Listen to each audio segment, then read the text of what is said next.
Hello, it's me, Lord of Shadows, and welcome to another movie review about, I believe you already know for what, the Super Mario Bros. Movie. But before we go to the straight to the point, here is my charming associate who's going to join me today. Oh, charming. Never been called charming, but no, I'm just going to stick to the normal voice so I don't hurt people's eardrums. But no, Film Review Central, really glad to be back on the channel. Hell yeah. So, without any further ado, this is going to be a full on spoiler review about the Super Mario Bros. Movie, our overall thoughts. So, as Super Mario would say, here we go, let's go. Woohoo! Okay, first and foremost, before we go to the movie itself, uh, I just want to hear your personal overall first ever introduction to the Super Mario in general. Um, we used to go, what, in general life or in general sort of thing? When I say in Because, general, I mean your life, of course. yeah, um, actually, it was because I'm a little bit younger. We went on a holiday, family holiday with my dad and my cousins and stuff like that. And we used to go to the arcade, and all the time we used to dart over to the Mario Kart games. I was always Mario. I love red. My favorite color is red. So I was always Mario in the Mario Kart. I just played that, and then obviously picking bits up here and there. And actually, I'm currently a university student, and all the time now we're playing Mario Kart on the Wii. Like me and my flatmates, that's what we're doing at the moment. All we're doing is playing Mario Kart on the Wii instead of going out. So it's fun, it's enjoyable, and that's sort of my consistent um, you know interest in the Mario world. Interesting, interesting. I mean, my first overall experience with Super Mario, I mean, it has to go all the way to like the original Donkey Kong game, and of course, the original Super Mario game. But the arcade versions, where basically, Mario and Luigi, they basically kind of go all over the way to the castle, saving Princess Peach from the infamous Bowser and all that. But I would say like that was kind of like my first ever introduction to Super Mario, but my very first experience with immersing myself into this amazing world was actually through the free anime TV shows that they used to do. Like the Super Yeah. Mario Bros. Show, with the classic, rap, with the Mario Brothers and plumbing's a game. Like, who can forget that? That also the Super Mario Bros. Free TV show, and of course Super Mario World. That was like that was my those three were like my very first like official introduction to this amazing world. Now, when it comes to games, I mean, I'll be honest, like I didn't play too much for Super Mario games. Like the very few games I played were like Super Mario Galaxy 1 and 2. I played Super Mario Odyssey, and I also played, of course, like everyone else, I played a few Mario Party and of course Mario Kart. But unlike you, I was always Mario. I mean, I did play with Yeah. Mario, Luigi, Bowser, and all the others. I did play a little bit with them, but my main man was Wario, the only character that was missing in this movie. But with everything we had, it was totally fine. It was totally Oh god, fine. yeah, absolutely. Yeah. So like those are like my very first experiences, and also like almost everyone else. I also watched the 1993 movie, which I've stayed clear of that. I've completely stayed clear of that from like the reviews, the way that they absolutely tarnish it. But actually, another sort of thing that really brought my attention to this is we did the Shadow Council episode 1. It's so quick. When you like, right, let's do Mario, and I was just like, okay, I'm fine with it and stuff like that. I'll watch the trailer. I'll be interested in this world, go from a movie perspective. But the way that you guys were talking about it, I was massively sort of intrigued about what we were going to get. So definitely the first episode of the Shadow Council sort of educated me a lot more in this world. True, true. I mean, I would say this. I did watch. I mean, I watched the Super Mario Bros. Like the 1993, I think it was Yeah, when it came out. yeah, I yeah. watched that movie like a long time ago, but even back then when I watched it, I mean, of course, I always butcher the guy's name who played Luigi, but I love that. I love that actor. I'm a big fan of Bob Hoskins as well, and of course the guy who played Bowser. But I had to have to admit that movie was awful. It was awful.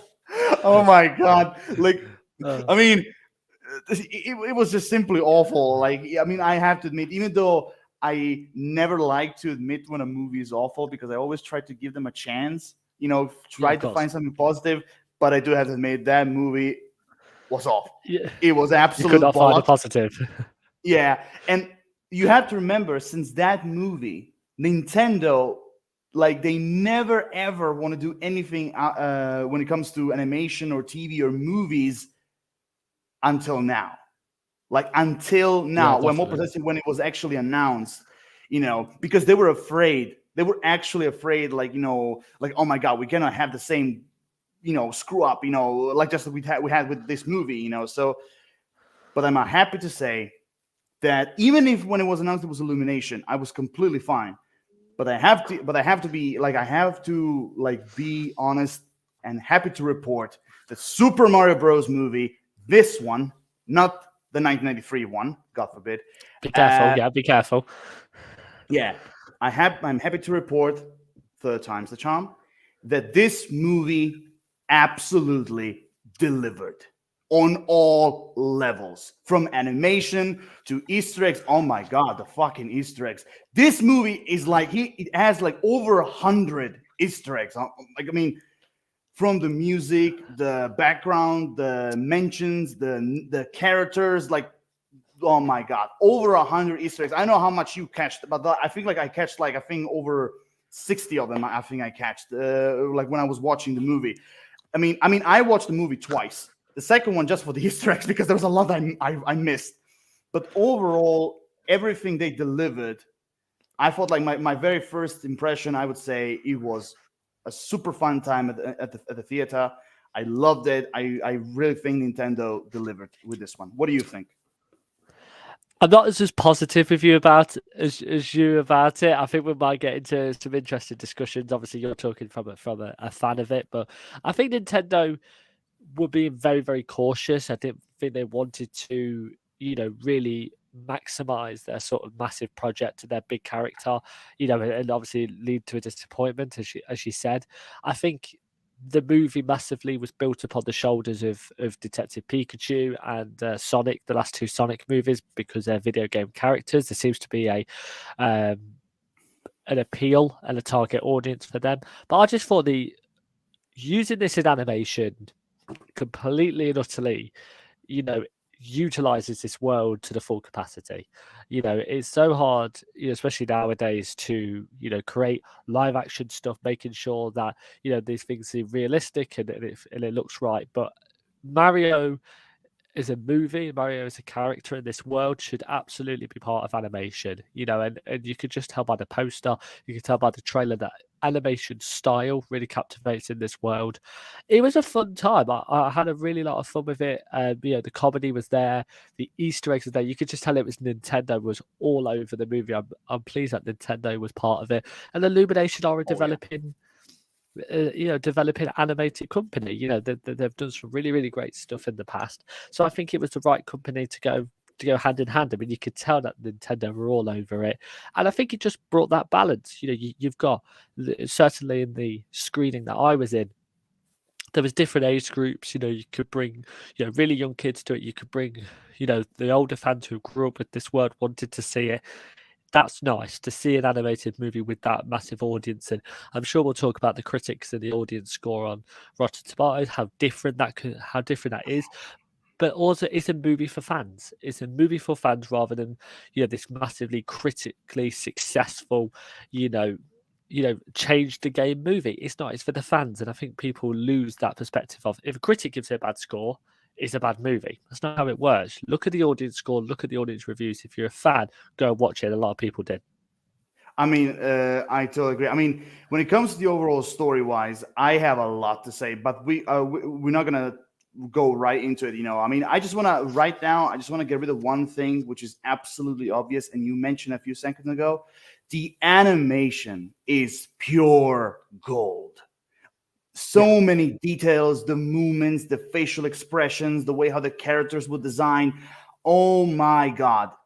Like, it was, when it comes to animation itself, it is an absolute masterpiece for what they were capable of doing in this movie, animation wise. I mean, I was blown away from the very first scene all the way to the end credit scene.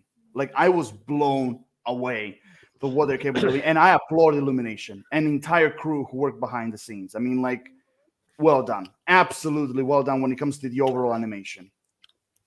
Well, and Illumination was, their last movie, I believe, off of the top of my head, obviously was Minions: The Rise of Gru, I believe. That was their last one. And I thought that, that looked pretty good as well. But I go back to Sing 2. I thought Sing 2 was a massive, colourful spectacle and stuff like that. And that made me really, truly realise just how clever and how creative and just bright and colourful. This is the first Illumination film I've watched since Despicable Me 2. That was at the cinema. And Despicable Me 2 was fun, and obviously Despicable Me is their golden sort of franchise. But now I'm going into every Illumination movie going, I want to see this in the cinema because it is that good. And the animated style, you don't get it on a sort of a smaller screen. And massive, props to Illumination. If they can keep that up, and we'll discuss the future of Mario, this universe, and whatever later on in the review, you've got to also say that Illumination got to say, hey, keep that partnership with Nintendo very well because you could make some really, really awesome animated movies. I totally agree. Also, if you want to know this, I think it's like late 2023. I'm not quite sure, but since you said you want to watch all the Illumination movies, well, the upcoming one is called Immigration. So if you and it's coming in late 2023. So here you go. Like, you have another upcoming Illumination movie that you can watch. I can't wait. It's on the calendar. Yeah, definitely. But anyway, when it comes to like I said, when it comes to animation wise, I mean, without repeating everything I said, I totally agree. I watched all the Illumination movies. The only movies that never got my attention, I don't know why, but there's something about them that I was like, not my thing, which are basically Life for Pets 1 and 2. Like, those are the only two movies I never watched because I was never that much invested in them. But, of course, you have Despicable Me 1 and you have Despicable Me 2 and 3. You have Minions, The Rise of Gru, you have The Grinch, you have The Lorax, you have now also Sing 1 and 2. Also, by the way, if you want to know, Sing 3 is also in development. The CEO. I can't wait for that.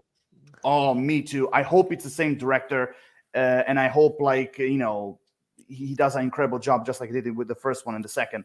Anyway, now with the animation, because I just wanted to be quick with that because that's the obvious thing. That is the first thing that that we're gonna praise, and I cannot wait to see future projects. Just like you said, when it comes to Illumination, I just cannot wait to see them how much advanced the animation will be, in the future. I just simply cannot wait. Now, I just want to go. I think we should go directly into the voice acting because now I'm going to start with this one. Okay, I want to start with this one. Now, I'm sitting back. I'm chilling. I'm listening. What? I'm listening. I'm ready. Go on. Okay, I just want to be perfectly clear here.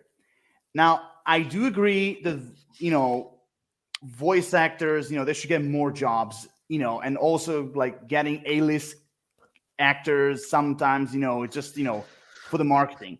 But the reality is A-list actors attract more people than voice actors because people have seen them. That's the obvious thing. That's the reality of it. But anyway, let's not beat about the bush, okay? Let's go with Chris. Let's start with Chris Pratt, okay? Chris Pratt as Mario. Now, as well as I do, that there's been some controversies with Chris Pratt, like why Charles Martinet, who's also in the movie, by the way, why not Charles Martinet, why he didn't voice Mario, like why is Chris Pratt voicing him? Oh my God, it's going to be shit. I'm going to say right now, people need to apologize to Chris Pratt because I think his work as Mario was solid good. It was solid. Like, I bought his portrayal of Mario, and I love it. I love it how they explained the beginning for the Italian accents. I love that. When you have like the fucking commercial they did, with the amazing iconic Super Mario Brothers rap, and I love how Chris is like Mario is like, but what about the Italian? Was it like too much or not? Like, I love the way how they explain it. And of course, you have the very first cameo. I don't know if you noticed it, but the very first cameo of Charles Martinet, which Yeah. a character named Giuseppe or Giuseppe in English, whatever. When he's like, too much, it's perfect. Woohoo! I was like, as from the very beginning, yeah, that's Charles Martinet. Like, that's definitely him. Yeah. Also, I just want to mention, I don't know if you noticed this, but his character that he voiced is very similar to the very first version of Mario. And what he's actually playing in that arcade, he's playing Donkey Kong. Like, you can notice if you look a little bit closer. You can notice it. But anyway, Chris Pratt, for me, was solidly good. I think like people need to apologize to him because I think like he did a really good job when it comes to the, not just simply developing the character, but like the emotional moments, like the overall arc and the way how he made the character overall complete. Because let's be real, Super Mario in the games, he never said like really full sentences. He only said things like, okay, here we go, woohoo, it's me, oh, like he just simply says like few words. He never said a full sentence, And you and I talked about in the very first episode of the Shadow Council that if you have Mario the entire movie going, talking like this, you'd be kind of irritating and annoying in a way, So I think Chris Pratt did a phenomenal job. I think like, he was really solidly good. And now go to Charlie Day. Charlie Day is Luigi. I think that's perfect casting. I think like he nailed all the elements that made Luigi for what he is. And, I think like he was also great as well. I think like, Anya Taylor-Joy as Princess Peach. I think like I have a lot of things to say about Princess Peach, but they're all positive. They're all positive. I like the story switcheroo they did. I like that. And I think like, what Anna Taylor-Joy did with Princess Peach, I felt like, it was great, And I think like, her overall voiceover was actually pretty solid as well. Keegan-Michael Key as Toad. Oh my God. Like he was hilarious as Toad. He was fucking hilarious. Oh my God. Like he was absolutely funny. I loved every single moment that he had on his own. I love his moments with Mario, even with Peach. He was great. Now let's go to the main part of the voice cast event. I think the voice that took over the entire movie, that is the number one praise of the entire movie, and I know if we can both agree, but that is the one and only Jack Black as Bowser. Oh my God, he was phenomenal. When you say perfect casting, that was perfect casting. He made Bowser awesome. He made him like terrifying, threatening, intimidating, funny. Like he brought the like basically the whole meal on the table. And of course, you can't have Jack Black in a movie without singing. I mean, like the Peaches song. I'll be honest, it was really good and catchy. It is really catchy, and so just simply hearing Jack Black singing, like I was like, that just absolutely great, absolutely great. Oh my God, like and also, I mean, you have to admit Jack Black's like how can I put this spirit. When it comes to making the movie, like there was one interview, he was dressed actually as Bowser. Then on the premiere, he was wearing that was so funny. Bowser clothes. You can see that this guy like really brings on like 100% when it comes to any movie he does, especially Bowser, like in Super Mario. Also, I just want to say I love the relationship between Kamek and Bowser. I thought, I really like their relationship, because Kamek, when you look at him, he's basically like kind of like his second in command in this movie, and I love the relationship that both of them have, So I love that. Also, he's voiced by Kevin Michael Richardson, which I think like he did a really great job as well. I mean, he's also one of my favorite voice actors of all time. So whatever he does, I know it's gonna be great. And I think like besides them, I think like okay. I have to mention one more. Donkey Kong, voiced by Seth Rogen, the amazing Okay, Donkey Kong. I mean, I love what they've done with the character. That's a very good impression. Thank you. That is a very good impression. It's not that difficult, okay? Like, but I think, like, okay, when you hear Donkey Kong, you can hear Seth Rogen. It's just Seth Rogen himself, but still there are Yes. some elements that he brought to the character that I thought they were really fitting, But the overall, what they did with Donkey Kong in general, I felt like, it was really good. I loved like his funny moments. The Donkey Kong rap at the beginning, that was like, okay, it was kind of like an Easter egg, but I was like literally geeking out when I heard that rap. I mean, it's one of the things that made Donkey Kong iconic, and I love that. I also love the relationship between him and Mario. I definitely love that as well. Also, I mean, come on, like in the final battle with like, when both of them have power-ups and everything, like that was also really great. Also, I mean, that's the first time we ever see Donkey Kong with a power-up, which I personally think should be added, in the games. But overall, besides that, everyone else like Spike, Cranky Kong, the the fucking Penguin King, like that, or even what's her name? That little star character in the cage. That freaked me out. That freaked me out. Like, there's no honestly, way out, only a cold embrace of death. I was like, wow, like that's dark. I was. In our showing, a kid left. A kid left after that bit, and I'm not sure if he was. I'm not sure whether he was all right. I was on a we were so far away, and we just heard somebody like rapidly leave, and I turned around, and the kid was just like running down the stairs. And I'm like, either he needs to go to the toilet, or he's scared by this character. And it was funny. But even he was like very dark, but I would say that it fit. It really, really fit, and. Now I remember actually is Illumina. I think that's the name of the character, which also connects to I think her name is Rosalina. I think which she was introduced in Super Mario Galaxy. So who knows? Maybe we can see her in the sequel. I don't know. Like I'm just saying. But also I don't know if you know this, but the kid who voiced that star, it's actually the daughter of one of the directors. Wow. Oh, that's really cool. Yeah, that's really even cool. though she voiced like one of the most darkest, psychotic characters in the movie, I have to say it was still cute. Like that he put his own daughter voicing the character. I mean, that was kind of really cute. But overall, I'm even though I know I'm the only one talking and all that. I'm listening. I'm really enjoying it. I'm really enjoying this. Yeah, I'm just listening. Yeah, I mean, like, there's a lot I can say about all the voices, but I think, like, the overall voice cast, I think, like, everyone did a phenomenal job, especially Jack Black as Bowser. I like it. For me, when it comes to voiceover in general, when it comes to for this movie, I have no complaints, actually. Not even for Cranky Kong as well. Like, even he did a really good job. But now it's up to you when it comes to voice cast.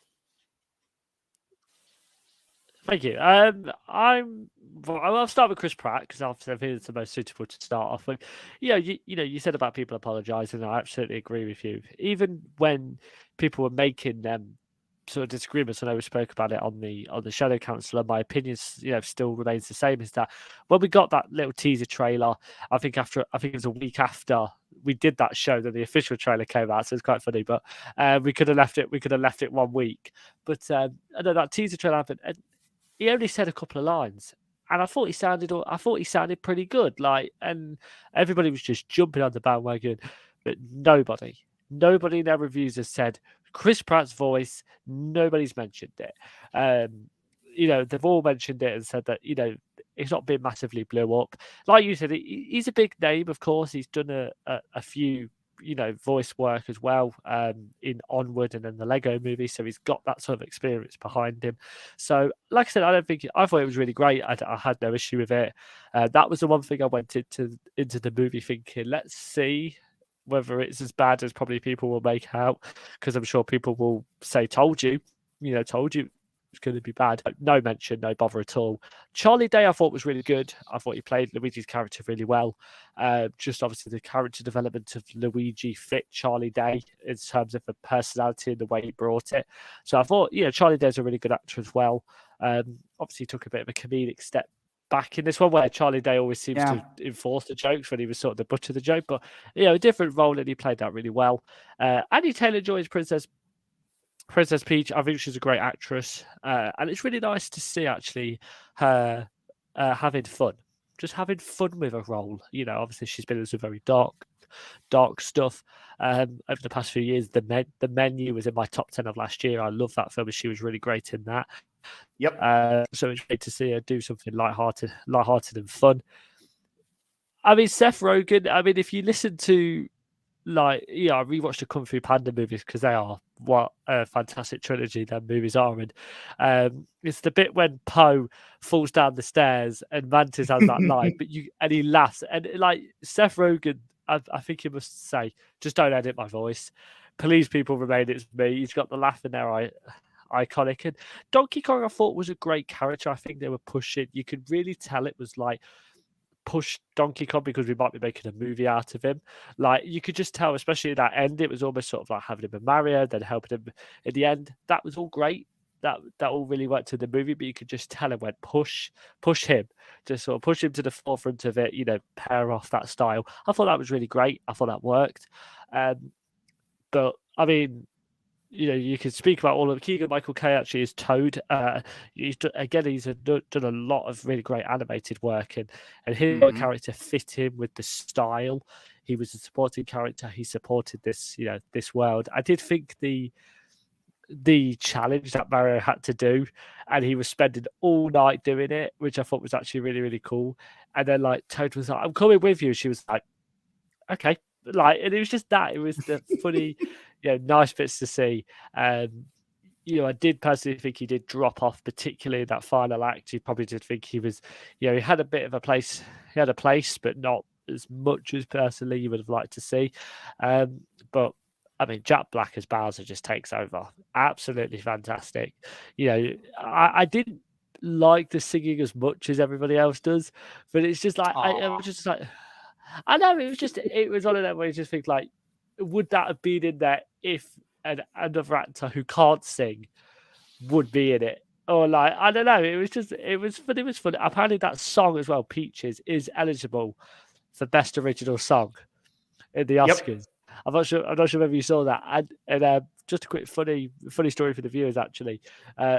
Lord of Shadows, he was the first out of all of our group to watch it, all of the council to watch it, and he did a review and said it's not going to win an Oscar, but it's good. It might win an Oscar, and if that happens, I cannot wait to see that happen. I understand what I want to get into is Cranky Kong now. Fred Armisen, I don't think was as good as I thought. I don't think he was. I think there was for that character. I think it should have been someone like Alan Arkin. But I think that gritty voice, I think, could have worked. It wasn't bad. It wasn't overall horrendous, but I could just, for me, like that change of a casting choice could have potentially worked a little bit. He was fine, and he wasn't in the movie enough for me to sort of like, God, here we go again. But for me, I thought all that fantastic cast work was really, really good. We praised it on the Shadow Council in the first episode, and it absolutely delivered all of them. Yeah, I mean, I totally agree because usually Cranky Kong, he, usually he kind of talks like a bit like this. I'm gonna show you donkey. Like he kind of talks like that with like a grouchy, like grouchy voice, basically. And I'm familiar with the actor's actual voice. So like even I mean, even though for me, I still think like he was okay. But there was still like, kind of expecting, to have the kind of like, grumpy kind of like, voice, I mean, or should we say cranky voice, because, that's how he's called, Cranky Kong, but overall, yeah, I mean, even though, again, I wanted to have that kind of like cranky voice that he usually does, especially in the Donkey Kong Country old like 3D TV show that he had. But, I was still fine with it. I was fine with it. Yeah. Like, I mean, it wasn't. Sure. I would say this: it wasn't something special, but it wasn't bad as well. I thought it was fine, just simply fine. And also it's fun as well because he wasn't in the movie that much, so you felt like he played his role, he did it well, and you don't have to dive deep. Princess Peach, if you do particularly like that voice, you're going to struggle because she is in that movie for so long. But no, that makes total sense.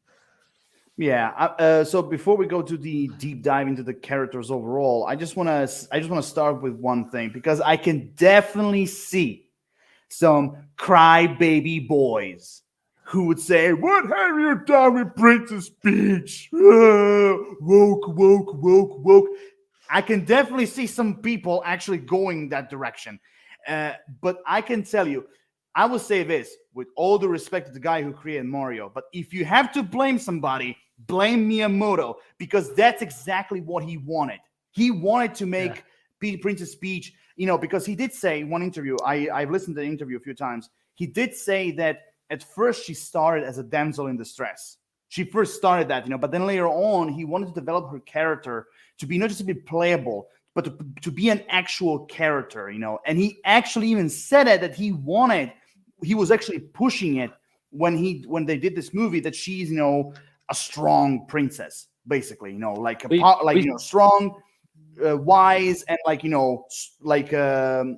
basically worthy to lead her people, and I think we are seeing that a lot more in movies, and I think it fits in with the style and the role that women characters have in movies, which I'm particularly, massive fans of. You see in the superhero genre with, now female superheroes getting their own movies and get represented in both Marvel and DC. You're seeing it in action movies now with the Mission Impossible movies, Rebecca Ferguson being such a badass character in their movies. Obviously, we had the female 007 in No Time to Die.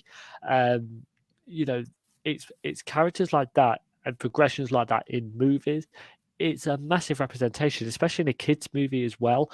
That, I think, development of Princess Peach's character, whilst older people should appreciate it as a character, they have her character featured a lot in the movie. It also, little girls watching this movie could really say, look at it as a hero, brings new fans in and makes people, if this movie was 10, 20 years ago, yes, Princess Peach probably would be the damsel in distress, and it probably wouldn't, be as recognised. But now, if you put her as a damsel in distress in this one, you're missing out on the opportunity to create a really heroic character. And I thought she was badass. I thought, Yeah, her, Mario fit a character as well. Mario stuck to the yeah, character's game. That's great. Princess Peach should do something different. You've got to make choices, and I think he made the exactly. right one. Yeah, exactly. I mean, I agree that the Princess Peach really kicked ass in this movie. I felt like, just like you said, she's definitely a badass in this one. And also, I mean, like, again, I have to repeat it. That was Miyamoto's idea. That's what he always wanted, with Princess Peach. And I think, like, with this movie, he actually finally delivered, what he wanted. And I personally had no complaints with that. I mean, they could have gone. I'm not gonna say that word again, but they could have gone that far, but they didn't.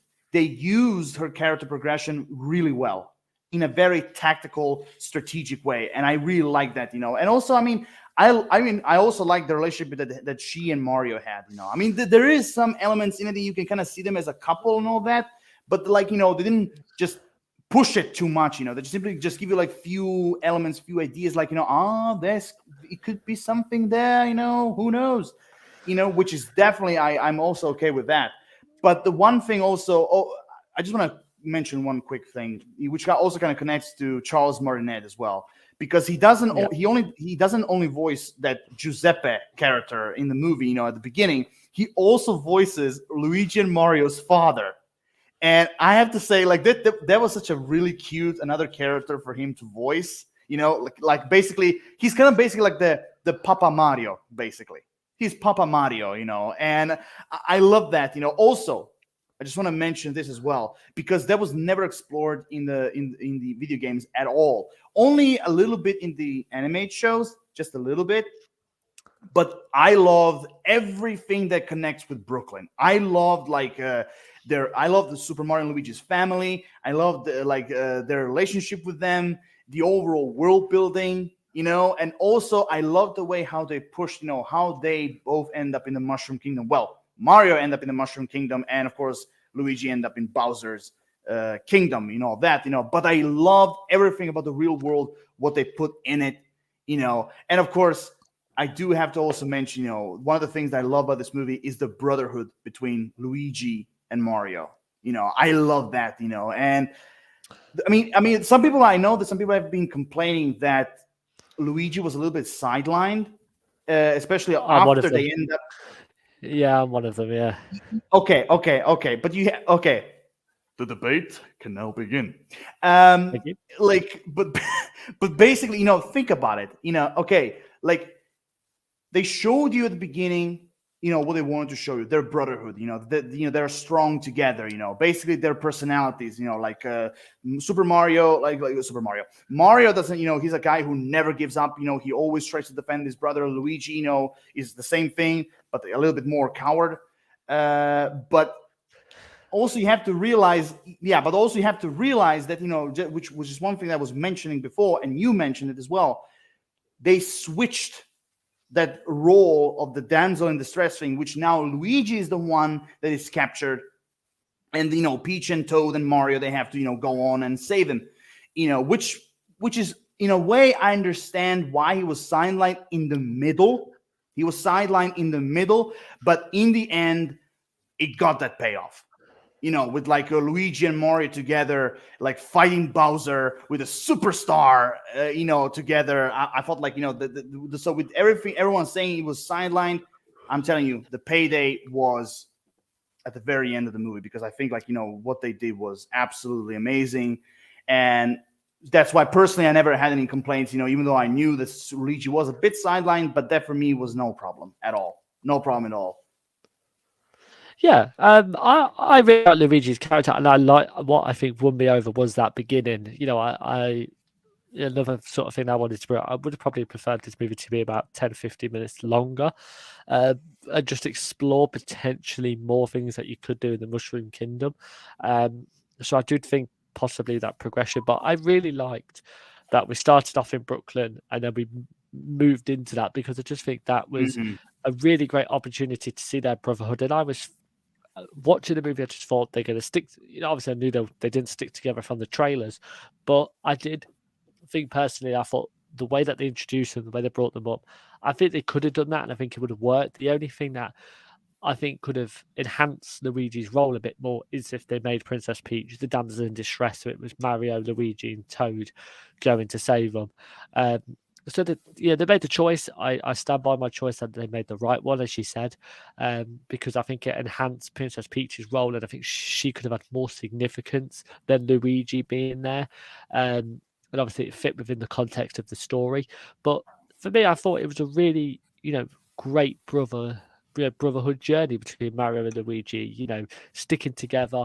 And I think that right at the beginning was the heart and the emotion. I sort of wanted to see that throughout the course of the movie, because I think in the first 10, 15 minutes, that's what really stuck. But I loved Mario's family. I thought that they were really great. I want to see a lot more of them in the sequel. Obviously, where the direction of the sequel is going to go, I'm sure you've got a lot of predictions on that. But I just think having them, family moments, I think was actually a really nice way of introducing it instead of chucking us, into the main plot. I thought it built up really, really well. Obviously it starts off with Bowser and the penguins, and stuff like that. That exploded it all, and then it had a really nice thing, especially when you're seeing like, Bowser collect the star, and then it goes straight into the advert. It's completely, genre kind of, but that was really great, and it introduced these characters really well. Yeah, I mean, like, oh my God, I do have to agree. I mean, I just want to go on a quick note right here. Like the very beginning, like when you start with Bowser invading the Penguin Kingdom, I felt like that scene was really great. The way how, like, they introduced, not just simply they introduced us to this world, but also, to the Koopas, to Kamek, to like, Bowser, and the way how he, like, he destroys the entire like kingdom and everything. And basically, he's like, the superstar, I finally found it. Now who's gonna stop me? And then immediately with the Mario Brothers and plumbing's a game. And then I was like, that was perfect. The way, I mean, they could have done, they could have easily done like, now who's gonna stop me? And basically, you have like the basically plenty scenes like of Brooklyn, people walking, cars, and basically, you end up with Mario and Luigi like in that pizza place. They could have easily done that, but no, they ended up with that. They started with that commercial, and I thought, perfect. That was perfect. what they did. Also, the bit in Brooklyn with the parkour, I thought that was like really, really cool. Like it was a comedic based thing, but you really saw the sort of style of Brooklyn. It was. I can't believe I actually really enjoyed Mario and Luigi doing parkour, and I watched it with a friend. We watch a lot of movies together, and he was sort of talking about parkour in movies, which is a separate conversation. But they were like, yeah, the parkour in this is pretty good. Like, it's probably better than some action movies. I was like, that Illumination and Nintendo smashing parkour out of it. So I thought that was really good. I thought that was actually really funny that you picked up on that. Yeah, I mean, I really love that, But again, also the other thing, I have to mention, you mentioned actually that before. Like basically when when they were like, actually they got their first job, and basically, the way how they were like running up and down all the way to the building because their van was like, all like, broken and everything. And basically, like, the way how the music started, and like, the way how they were like walking, like helping each other and everything, it is so reminiscent of the games, which I felt like that was pretty cute the way how they did it. Overall. But also, you mentioned that before, as I said, the overall world building in general in this movie, I felt like, it was actually for the way how the movie was long, like I think it was like 92 minutes, which is like an hour and a half. I felt like, the overall world building was actually pretty solid. I mean, yeah, sure, I do agree. The movie could have been a little bit longer, but okay, maybe not 15 minutes, but like 5 minutes, maybe 6, 7, 8, yes, maximum 10, but 15, I think that would be too much. But overall, because a lot of people said, it at least could have given some breathing room in all that, but still, for what they did, I felt like the overall world building from Brooklyn, Bowser's Kingdom, Mushroom Kingdom, all the other extra lands, I feel like, what they did, I think like the world building overall was solid. I mean, I liked it, especially the Mushroom Kingdom. Oh my God. When you enter the Mushroom Kingdom, there's so many Easter eggs inside. Oh my God. Like from the soundtrack, from the like the shops, from the the fishes, from like the coins. Oh my God. That the Mushroom Kingdom, I don't know if you noticed this, but what the composers did when it comes to the soundtrack, I have to say right away, the soundtrack was phenomenal. What, like, I think Brian Tyler, that's his name, who did the soundtrack with the original Super Mario composer. They like teamed up together, and what they did was amazing. Because the Mushroom They had that Kingdom, nice balance. They had the nice balance, I think. Exactly, because that Mushroom Kingdom scene, all the way to Princess Peach, like when they went to the castle, the entire scene was a mixture of all the Super Mario soundtracks. I don't know if you noticed a bunch of them, but like there was a big mixture. But when it comes to Easter eggs, I just have to admit, like the way how they were bouncing the power boxes, like with the coins, it's like their own banks basically. Like I love that. Also, I don't know if you noticed this, but like you remember the small few seconds of that shop, basically, of the antiques. First and foremost, you have the hammer from Donkey Kong game. And also there's one Toad-like character who says, "Is this thing working?" "Oh yeah, sure, but you just have to blow in it." That reference to the old Nintendo. Oh my God. I was laughing my ass out when I heard that, because that is something that actually, it's a fact. And I was like, oh my God. Also, so yeah. Go ahead. Things like that makes it so you want to watch it again, and especially when you're talking with different people, and people obviously picking up on different things. You're almost sort of like, can I go back in and see whether so that actually happened, because I missed that bit. That's what's really great. That's what's the power of Easter eggs.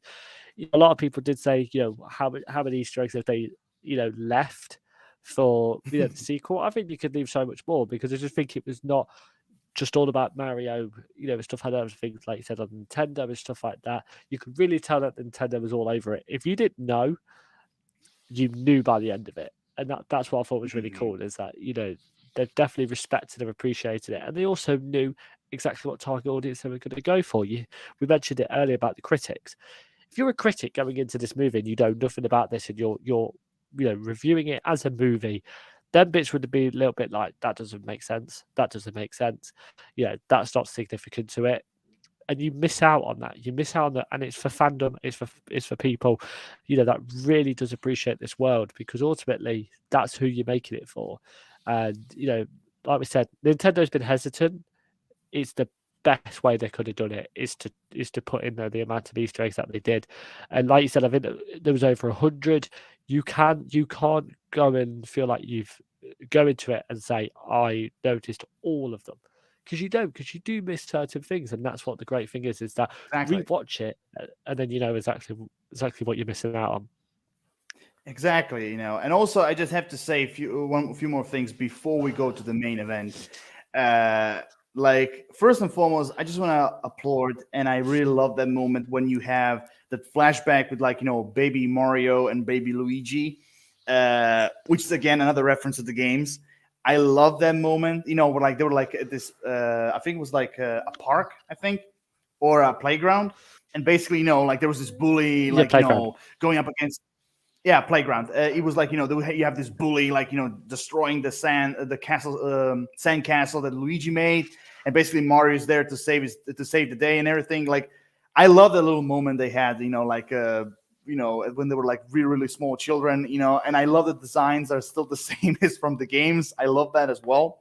That was a little bit like a very cute moment, and I actually thought that Charles Martinet is gonna voice them, like baby Mario, baby Luigi, because he actually does that in the game as well.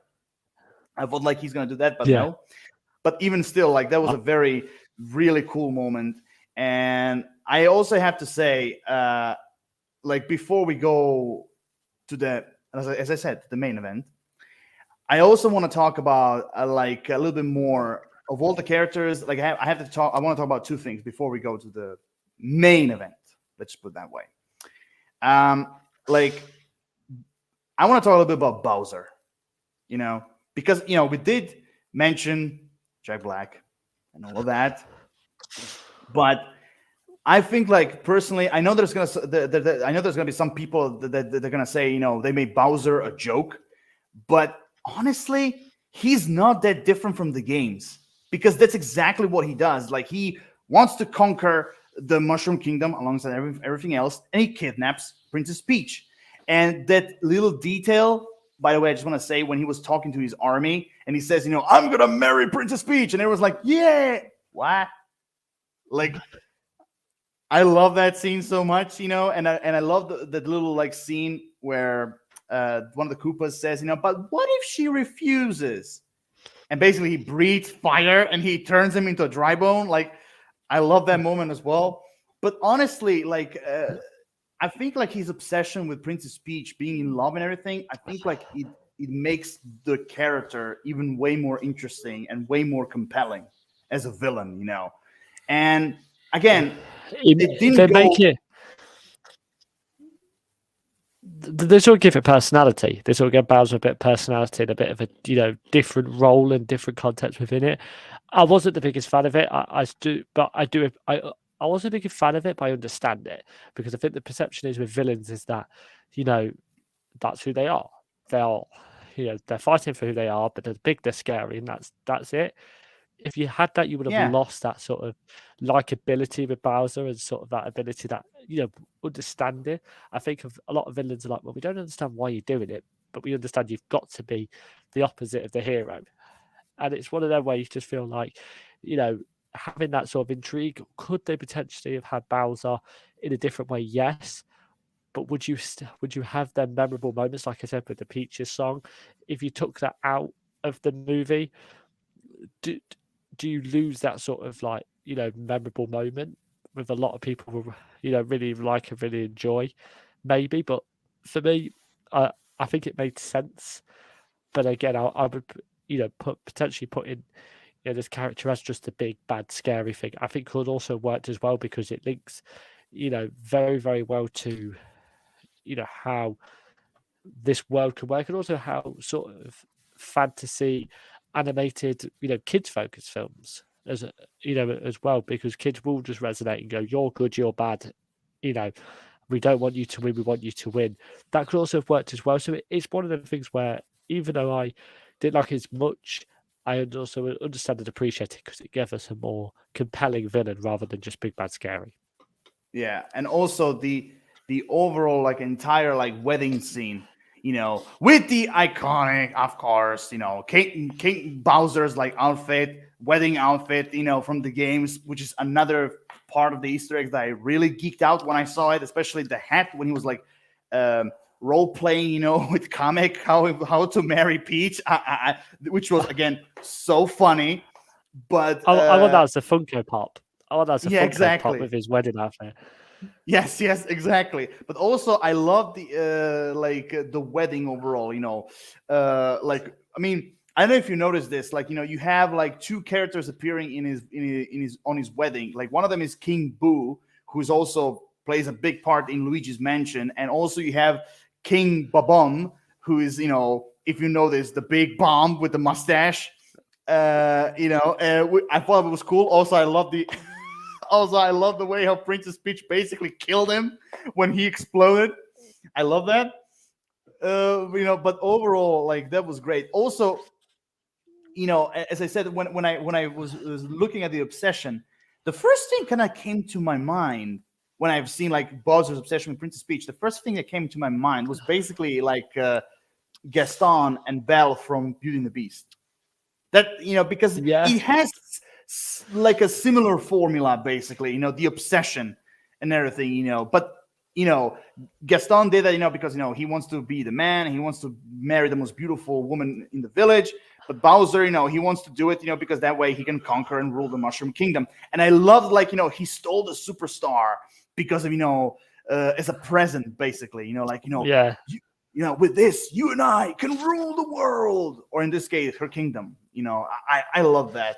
I mean, like I said, everything about Bowser was great, and I love that. How he was playing the piano. Kamek basically, excuse me, sir, we get a mustachio character, and he's like, what?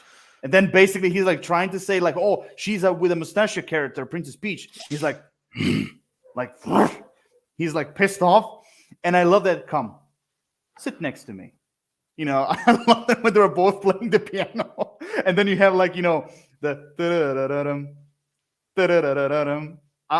like basically when you go on the ground in the games. I love that. Yeah. But overall, I like I said, I love the dynamic between Bowser and Kamek. I said before, but I love their dynamic. But again, also another thing that I want to mention before the main event and before another topic is that one of the other things I love is that little reference to Luigi's Mansion when Luigi was like in Bowser's Kingdom and he was like running away from Dry Bones. And when he entered that mansion, which is kind of like a reference to Luigi's Mansion, I love the entire like scene of it, like, like all the way. And I love like he's like, phew, everything is fine. And then like you see the lightning behind him. And then you see like those, as I used to call them when I was little, mini phantoms. Basically, when they're like behind him, like ready to get their hands on him, like I love that, which is usually like a horror thing, because let's be honest, the entire sequence was scary, in a way. It was, yeah. But no, I think with the Luigi's Mansion, if you didn't like his lack of a role in this one, a lot of people, like we said, is sort of slated that and made relevance to it. Nintendo like, yeah, we'll give you Luigi's Mansion then, and you're like, yep, that's fine. Like, and it was just a really nice sort of nod to it. I think Luigi's character can carry a film. Charlie Day showed interest in playing this, in voicing this character once again. So I think that's a really, really great way. Like I said, we'll speak about the future of this world in a little bit, but I think linking that in sort of gives you indication that they know what they're doing and they knew how potentially successful this can be, within fans. So let's see what we can build up, and that's definitely a story that can, they could definitely do because of this movie and also the popularity of the character. Yeah, definitely. I mean, just simply look at the box office, like what Super Mario is doing now. I mean, like they're very like they're it just simply shows you how successful and people actually love this movie, and and I can definitely see this movie going to a billion. I can definitely see it Yeah. going towards a billion. I can definitely see that. Now, the other thing I mentioned before, but I want to ask you, what do you think? Now, throughout the soundtrack, when it comes to Super Mario soundtrack, in, besides the Super Mario themes, they also used some of the 80s songs, like for example, when they introduced the Penguin King and his kingdom, you have the little bit like Kill Bill slow motion music, like that, dun, dun, dun. Like some people didn't like that, but honestly, I thought it was cool. For me personally, kind of fits the scene, even if it was just for a few seconds. Like you first had there, and then of course you had the amazing training sequence with like Peach and Mario, and of course what music they used from Bonnie Tyler's "I Need a Hero," and then of course there was what was it called when they were introduced in the Kong's Kingdom. Basically, they had, when they were going around the entire kingdom, they used the, I think it was like "Aha, Take on Me," right? Yeah. Yeah. Yeah, it Take on was the aha. "Aha, Yeah. Take on Me," and of course "Thunderstruck," like when they were like building the carts. Now, some people find this, the way how they use these songs, the 80s songs, which in a way I can kind of see why they did it. Not because it's Hollywood, but because Mario comes from the 80s, so I kind of get why they did it. But honestly, personally, I had no problems with the 80s songs they used in this movie. I have really had no problems. The only I will say this, even though I didn't care about the "Take on Me" from the Aha, like song, I didn't care about that. But honestly, for Kong's Kingdom, they could have used a remix of Donkey Kong's themes. They could have used them, especially Yeah. Yeah. for especially from like Donkey Kong Country. They could have used some of those themes, to kind of like when you go around this kingdom. But again, me personally, those songs, I didn't mind them at all. I was kind of like singing in my head when I heard them, but I didn't mind them at all. Especially the Quentin Tarantino Kill Bill thing, I didn't mind them. But what do you think? Yeah, the Kill Bill one at the beginning and Thunderstruck, I thought would, really fit within. I think certain moments. It's one of them where me and you, as much as a lot of people do watch a lot of movies, and we do watch a lot of animated movies.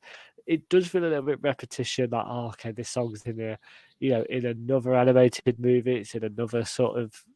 It's in another film. I think certain songs work, like you said, but I think certain songs could have worked a lot more. I don't know off the top of my head, but like you said, the Donkey Kong one, in that world, I think if you've got that amount of Easter eggs within it, what's one more? It probably didn't. It would definitely wouldn't have felt out of place. I thought the original music and I thought the remix stuff that they did from the sort of Mario world was the best part of sort of soundtracks. But no, I wasn't a big fan of the music. I think the Kill Bill stuff and the Thunder stuff I think worked, but could they have picked not more relevant songs or not more sort of but sort of something different? Showing that sort of a little bit of originality within sort of music and music choices, not just resulting in the same old generic ones we've seen in so many animated movies. It was one of them where I was happily singing along. I've heard that song so many times. I've listened to a lot of 80s music, but you almost sort of think, in the context of a movie, do we need to see this again? Do we need to see the same songs used? So some worked, some didn't, and that's all sort of I've got to really say on it. As I do think picking other songs or potentially doing something else, it wouldn't hurt the movie, I wouldn't think. I mean, that's actually what I wanted to ask you, because personally for me, the 80s song, as I said before, I didn't mind them. Although I do admit the "I Need a Hero" from the training sequence. Honestly, I think the "Eye of the Tiger" could have worked a little bit better in the training sequence. Yeah. That's just me. Yeah. But overall, I didn't mind it. But I will admit the "Aha, Take on Me" on the Donkey Kong Donkey Kong Kingdom, the introduction, I personally think that song didn't actually quite fit. That's just me. Again, they could have used the Donkey Kong themes from all over the games. They could have used them personally. But again, me being me, the addition of those songs in general, even the Kill Bill sequence, I didn't mind them. I was like okay with it. But I will say this, as you said it before, Kill Bill sequence and the Thunderstruck, they fit. They actually fit. Yeah. But They do. I Need a Hero and Take on Me. What was the song what they used when Luigi and Mario were running towards the job? I'm When they not were. too I'm not too sure. Yeah. No, carry on going, and then I'll have a look for you. Okay, because that song was all right for me as well. That was also okay. But again, I Need a Hero and Take on Me. Honestly, I'm like 50-50. I'm like, I don't care. Honestly, I don't care. If they wanted to put them in, good for them. For me personally, I'm totally like, don't care. Is it? I'm just trying to have a. I can't quite see if there's anything. You can send if you when you find it, you can send me the link after the live stream. I will do. No problem. I will do. Okay. There we go. Now, with the soundtrack being done, I just want to say this. We need to talk. I'm sorry. I know we're pushing the story and the critic thing too far, but like I need to also talk about the Mario Kart scene. That scene on Rainbow Road was utterly a pure spectacle. And also with some They should do that in Fast and Furious. They should do that in Fast and Furious. They probably will do that. Fast and Furious 15, they'll probably put that in. Yeah, they'll probably no. drive over rainbows. Fast 10, I think Vin Diesel actually confirmed that Fast 10 will be the last one. They do. Yes. Thank God. But anyway, like Mario Kart, I do have to say that he had a lot of like Mad Max Fury Road elements in it as well, which I liked, especially when the Koopas attacked them, and also, oh my God, the blue shell, they made him like an actual character. Oh my God, like that was so cool. Those few moments that he had, like, you cannot run from me. I am blue shell. I will destroy you, and man, I love that. I love that. But overall, that reminded me of Taserface in Guardians 2 when they're taking the mic. It's almost sort of like respect me. Like I'll just for like if you just like look at him and go, okay. Like I really wanted that was a part of me where I was just like, that is funny. That is because I could just remember that bit in Guardians 2. Yeah, I mean, yeah, but overall, like I said, the Mario Kart, like when they started, and then the action sequences with like the Koopas and everything, I think like it was just a pure spectacle, what I've seen, and like I just love it. It was a really nice addition to the movie, and I love that which was also part of the Mario Kart game is that how they create their own karts.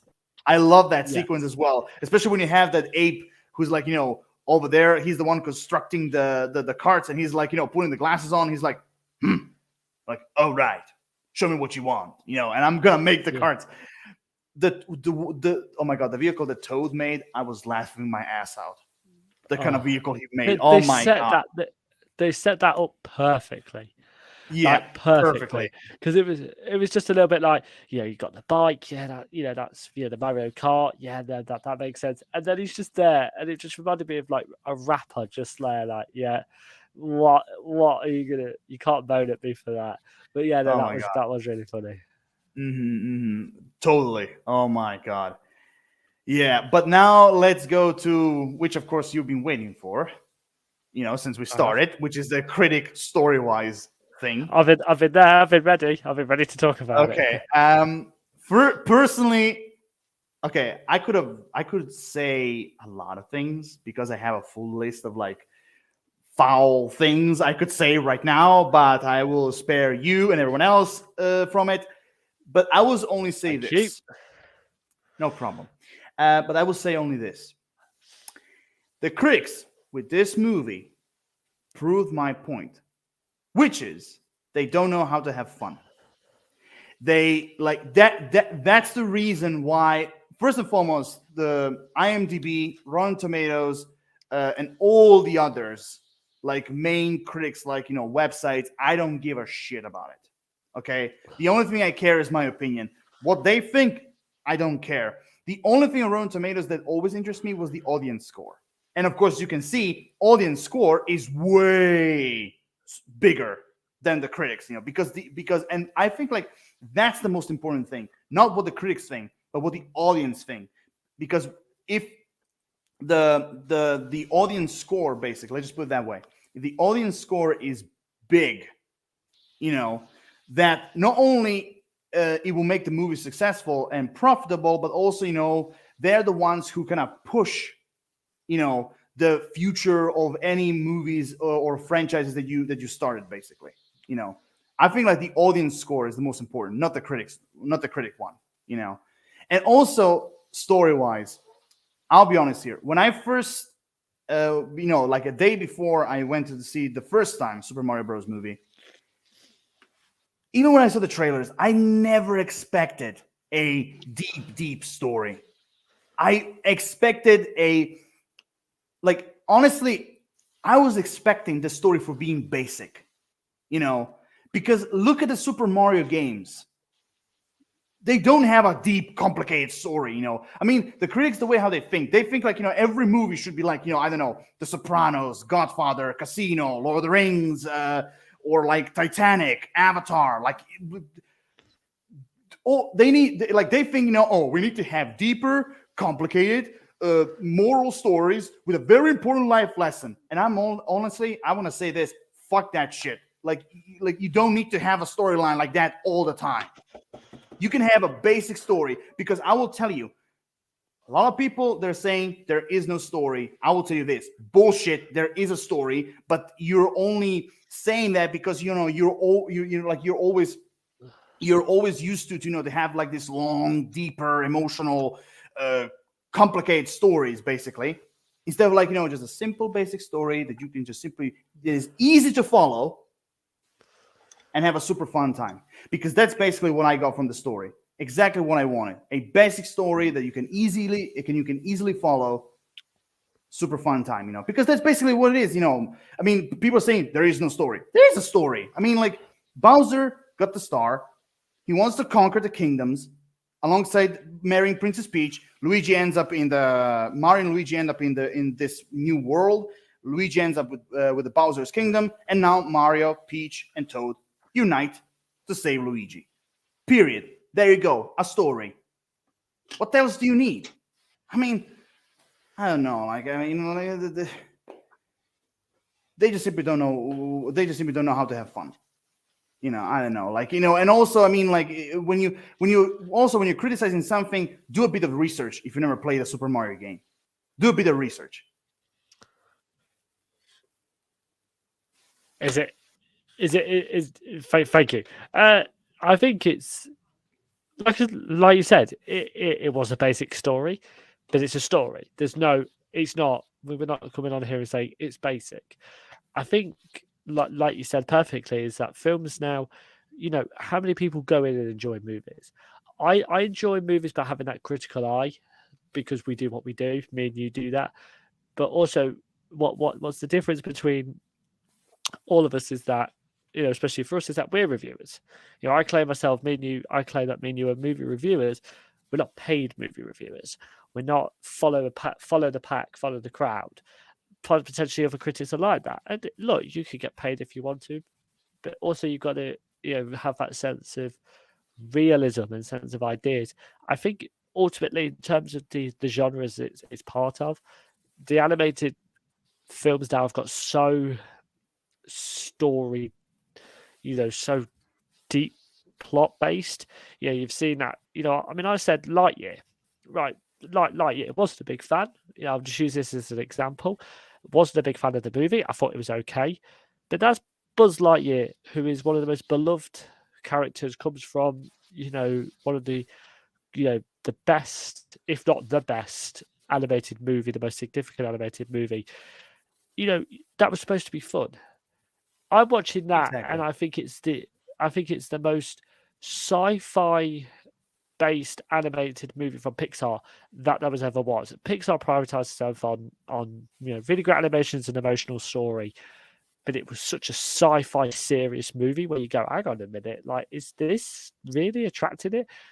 Super Mario is that type of film. It's something different, but whilst we've had animated movies be a lot more serious, people have said that's how all movies should be. This something like this comes along. Illumination's always been fun and creative.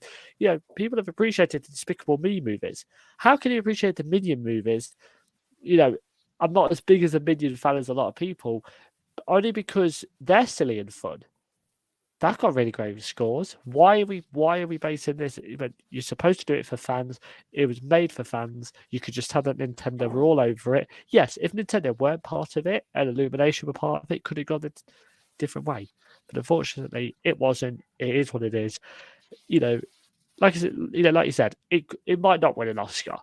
Not every animated movie needs to win an Oscar. Not every animated movie needs to be nominated. I'm looking at this stack of animated movies this year and gone, who's your front runner? I don't know who your front runner is. There's a lot of animated movies where you go, that will definitely get nominated. How can you turn around and say it? This movie will gross $1 billion and we might see a big universe. That's what makes a sequel. That's what makes a franchise. The critic scores and the award nominations nowadays doesn't get you it, because there are some great movies. Look at Top Gun. I know obviously you had the sequel. The sequel was incredible. But 1986 wasn't the best reviewed movie. It didn't gross a lot of money. And we waited a long time for it. So nowadays, movies and sequels are based on how much money is in the bank account, how much money do you get, and what do the fans think? Because ultimately, it's the fans that make it $1 billion. The $1 billion enough worth of critics going to watch it over and over again. It's like yourself. I've only watched it once. Might go and watch it again, but you've watched it twice. A lot of people go back and rewatch it. Imagine how many people are going to see it 3-4 times with different groups of people. That's what makes it $1 billion, not the critics saying it once and then just reviewing it and go, right, next movie. That's what it is like. Yeah, I mean, let me give you another example when it comes to video game movies. Let me give you another example. That the same shit happened with Ratchet and Clank movie. Now, I don't know if you ever watched it, but it's another animated movie that is based on a very lovable, infamous video game franchise. And the same thing happened. That movie is also around an hour and a half long. An hour and 25 minutes, I think, or something. But anyway, people have been complaining that there is no story in that movie as well. And I'm like, there is a story. I'm sorry if it's not Shakespeare-like story. Everyone is searching for. Because one of the problems I think today is that we, and not just simply we, but the critics or any other moviegoer, the problem today, what I think, is we are spoiled. I think we not that we believe that. I think that people today, they seek movies with really deep, powerful stories with a life lesson element, or 2, 3, 4, no matter, and that's the problem for me. That is the problem, because we are too spoiled. We need movies with characters, villains, and stories that needs to be deeply explored. We need to give the villains a big enough reason why they're doing what they're doing, so we can empathize with them, sympathize with them. We need to understand them. We need this. We need that. I'm like, not all the time. Okay, Bowser. They didn't go deep into Bowser's fucking backstory or something to kind of oh, I feel so sorry for him. They give you enough reason to understand, so that's why he's doing what he's doing. Okay, fine, Or sometimes you can have a villain that is just evil. Just take, for example, Big Jack Horner from Puss in Boots: The Last Wish. That guy was pure evil. There was no explanation, no origin, and yet people still liked him. They liked him in the movie. And I don't know. I mean, why cannot people appreciate just a normal movie with super fun time? Why everything needs to be explained in such details? Why? It doesn't need to. Not always. I think also as well, I think, I mean, animated movies as well. I mean, I don't turn around to somebody and go, watch this movie because it's like this movie. Because it's so hard to go, as even sequels now, you can't turn around and because they do something, they do things so differently.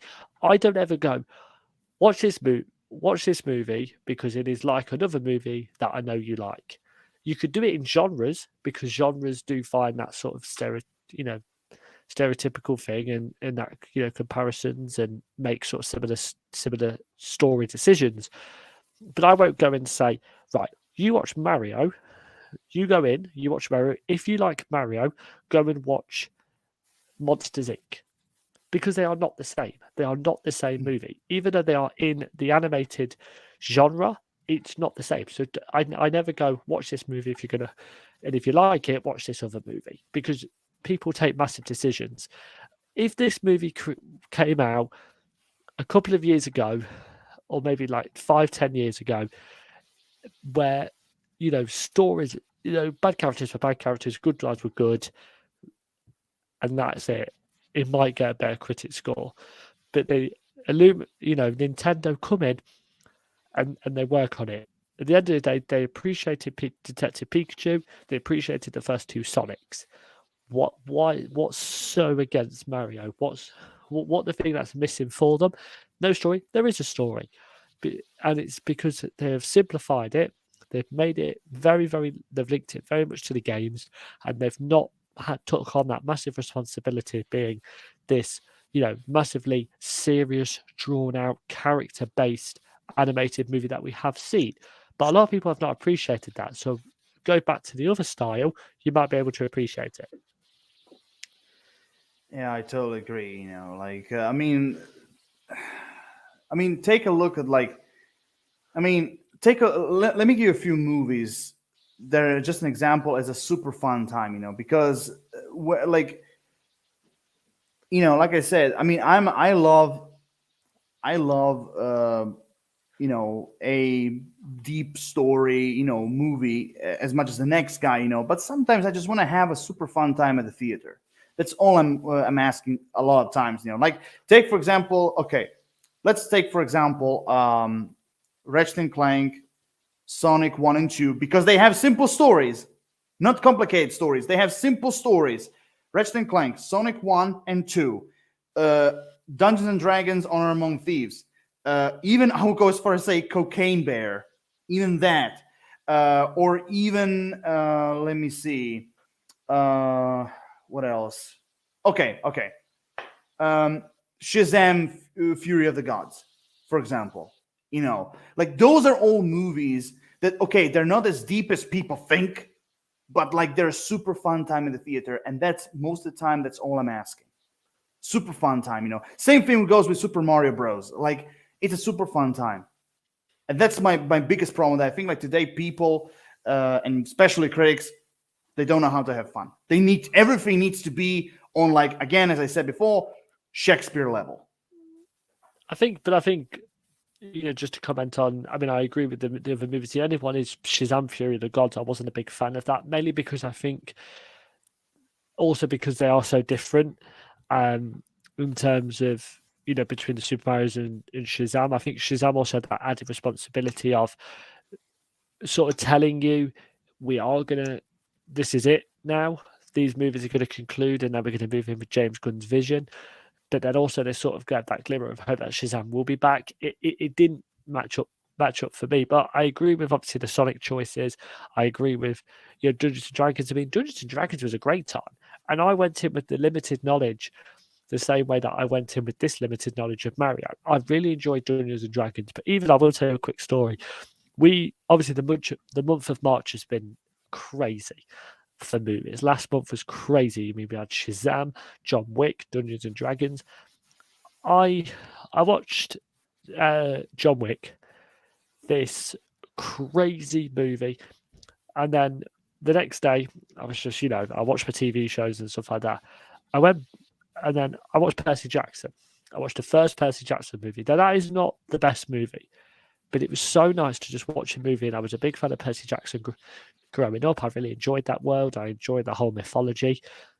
Things like that and decision making like that in terms of just sort of making sure that you watch a fun, light-hearted. It's not the best movie, but we just watched a very serious action movie. So having that balance makes you really actually enjoy that. Things are not made for, critical praise. It's not meant for, massive, nominations and success. Ultimately, it's what the fans drive, because anything you make, music, sport, you do things for the entertainment of people. Movies are classed as entertainment, not that ultimately you've got to have the same opinion. I always say, with movies, is when I enjoyed it, but you watch it and you tell me. And that's what I really used to like about, coming on here with you guys, and then when we have Peyton on here and Noah, is that you go off and you go, I'm going to rewatch that movie with that in mind. Have that in mind, that this is for fans. You don't have to say this is amazing if you don't think it, but the fact that they're criticizing something for doing something original, doing something different, I think that's a little bit far-fetched, to be honest. Yeah, I mean, like I said, it just pisses me off the way how especially how the critics, they treat every movie that like it needs to win an Oscar. Like that's really stupid. Like they just simply they don't know how to have fun. But either way, like anyway, we basically unleashed our overall thoughts about critics and everything. The most important, because but even still, no matter what critics say, it's still going good when it comes to the cinema score, the box office. Like, it's still a massive success, and it's still going to be. I still think it's going to hit 1 billion, and we're definitely going to have a sequel, definitely. And I cannot wait to see, the overall expanded universe, not just simply when it comes to Nintendo in general, but the Super Mario Brothers. Like, I really cannot wait to see that. And, because there are already talks like for Donkey Kong spin-off, and also Charlie Day expresses interest for Luigi's Mansion, which I would pay good money to see. Which is basically, if you don't know, Luigi's Mansion is basically a Super Mario version of Ghostbusters, basically. Yeah. But it's a really fun game. Luigi's Mansion 3, personally, is my favorite of the trilogy. But anyway, also, not forget to mention, there are 2 credit scenes. I will say this: the first one was funny, with Bowser getting smaller and everything, like the way he was singing, especially like most of all, like finishing the Peaches song, basically. I like that. But the end credit scene, now that's important. It kind of shows you where they're gonna go with the sequel, because I don't know if you're familiar with this character, but basically you see an egg that is green, and it's it's basically cracking, and you hear Yoshi. I'm like, which of course makes everyone excited, because Yoshi, it is, do you know Yoshi? Yes, I do. Yep. Okay, Yoshi is again also one of the most infamous characters in the Super Mario world, and of course, like everyone is gonna be excited to see Yoshi. I mean, we see a pack of Yoshis in the background, in the movie, which was, really good, but in this movie, in the sequel, we're gonna get the Yoshi, that we all know and love, So I cannot wait to see that, how they're gonna build up. But I will say this: who do you want to voice? Who do you want to voice? Who do you want to voice Yoshi? Who are you saying? Who would you like to see? Because if they go for like a mainstream actor, or do they go for like a voice actor that's done it a lot? What would you say? Who was your dream casting be? Go on. For Yoshi, oh my god, that's a tough one, because in the games, he usually just say Yoshi, even though in the anime TV shows he does talk, and oh my god, I hope they make that Mama Luigi reference from Super Mario World. I would love to see that. Oh my god, I would love to see, like in the video game, like in the TV show, Luigi finding the egg and fighting Yoshi, and basically he started to call him Mama Luigi. I want to see that. I want to see that. If you brought in the rap from the original TV show, then they can definitely brought in the Mama Luigi. I would love to see that. But who can voice Yoshi? Oh, that's hard. Now, I will admit, if we're gonna get Yoshi, it's definitely gonna be someone who is like maybe in their teens or 20s. Right. It's definitely Yeah, gonna be someone who is younger. Who, and it needs to be someone with like a lighter voice. You know, who?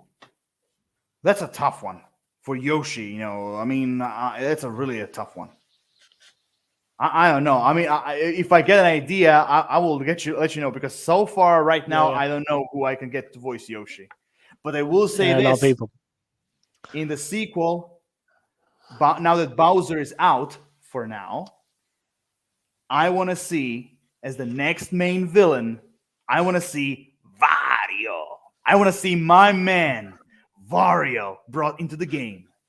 I want to see Wario, and also I want to see him being voiced.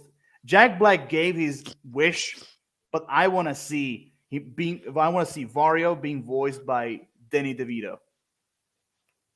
That's a good casting. Yeah, Danny DeVito is a good actor, and he plays that sort of role really well. Yeah, I want Danny DeVito. And now for Valuigi, there's all sorts of choices, but a lot of people did say, give me Danny DeVito as Wario and Jim Carrey as Valuigi. Oh. Oh my god! But did you hear what Jack Black's choice would be for Wario? No. Pedro Pascal. Hey, I tell you what, he's a good-looking man and has a good-looking voice. Yes, I'll be on board with that. Yes, I get it, but he doesn't have that Wario voice. Like he could do something. I mean, yeah, I know, but overall, like, I want to see Wario. And who knows where they're gonna go next? I mean, who knows? I mean, they can easily go like to different lands, to the in the galaxy. Like, they can go anywhere. One thing we do know: cool. Yoshi will be in it. Yes. So overall, I think we said everything. Did you have anything that you want to add as well? No, I thought we've summed it up all pretty well. Okay, so now we go to the ratings. I think we'll go very simply. We're gonna go 1 to 10. You go first. Thank you. 1 to 10 seems like not 7. Fair enough. For me personally, I'm gonna go a little bit higher. I'm gonna go with like 8.5. I had a blast watching Super Mario Brothers movie. All the negatives I have are really nitpicky. Like, they didn't bother me at all. Like I said, especially the 80s songs, they didn't bother me at all. I didn't have too many complaints. I expected the story to be basic. I loved all the characters. Bowser was amazing. Mario was amazing. Luigi was amazing. Peach was badass. And this, the overall world building was solid. So overall, yeah, I'm giving it an 8.5, definitely. And I cannot wait for the sequel. I cannot wait.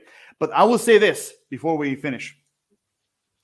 I'm going to go all the way to back to 2015, even though it was released in 2016. But before 2016, I had few wishes that I wanted to see.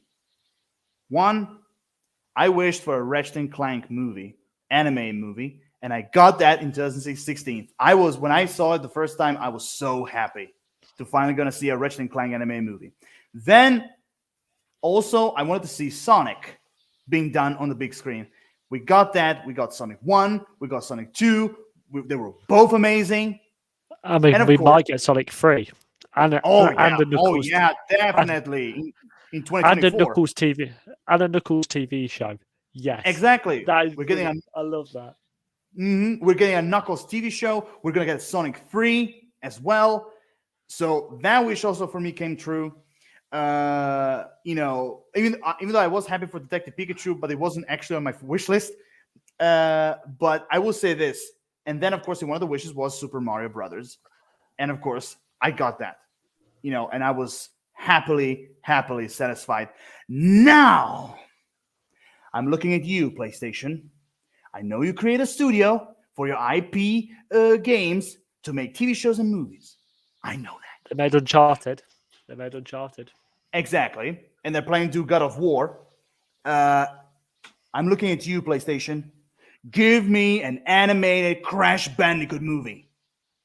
Give me a solid 3D Crash Bandicoot anime movie. If you want a cast list, I'll show you a cast list for all the characters. I'm looking at you. Bring me a Crash Bandicoot anime movie. That's all I'm asking to finish my wish list. All I'm asking. Whew. That's very good to say. You've got your orders. I stand by him. I stand by him. Yeah, but when it comes to overall Nintendo, like my prediction is that after Super Mario Bros. Is successful, I think next in line will be Legend of Zelda that we're gonna get. Yes. Yeah. Definitely. So overall, with everything said, we're done. You know, here's our Super Mario Brothers review, and of course, join us for the next upcoming videos, whatever they are. So, like always, here I am, me, Lord of the Shadows, like always, signing off. Film Review Central, signing off. And see you guys next time. Addio. Adios.